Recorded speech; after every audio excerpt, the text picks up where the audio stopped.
ये जो सवाल दिख रहा है इसमें हमें निकालना है शून्यक। शून्यक क्या होते हैं? शून्यक एक ऐसी संख्या जिसको अगर इस समीकरण में हम फिट करेंगे तो ये पूरा का पूरा को क्या कर देगा? जीरो। उसी को क्या बोलते हैं हम लोग? शून्यक।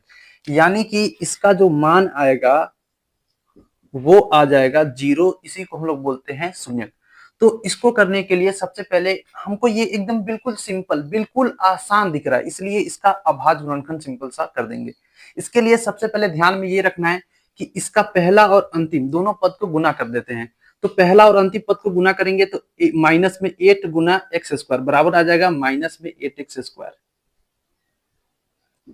अब ये जो मान आया मेरा माइनस में 8x स्क्वायर, अब हम लोग इसमें देखते हैं कि ये जो बीच वाला अंक है इसको तोड़ते हैं दो भागों में, और तोड़ने के बाद ये देखते हैं कि इन दोनों को जोड़ेंगे या फिर घटाएंगे।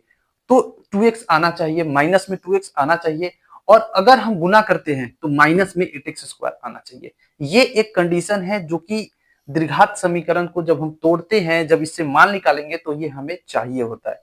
तो इसके लिए क्या करते हैं, 8 को तोड़ेंगे तो 4 2 2 2 2 माने 3 को 2 आएगा, तो इसको तोड़ेंगे तो 2 गुना 2 गुना 2 2 गुना 4 4 गुना 8। तो इसी से फैक्टर से हम यहाँ पता लगा सकते हैं कि इसमें मान क्या होगा क्या नहीं।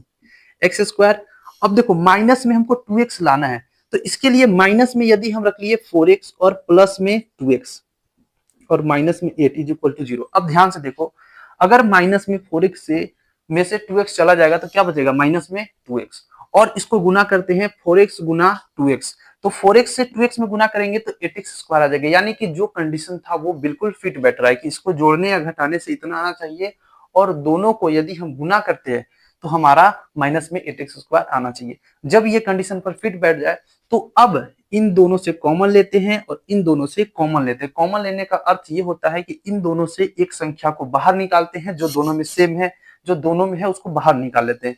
इसमें भी जो दोनों में है उसको क्या कर देते हैं? बाहर निकाल देते हैं।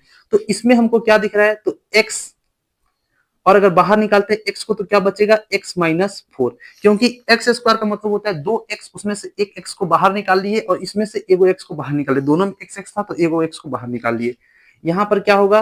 तो x माइनस 4 और यहाँ पर बाहर निकलेगा 2, क्योंकि 2 से x में गुना करेंगे 2x, 2 से 8 में गुना करेंगे 8।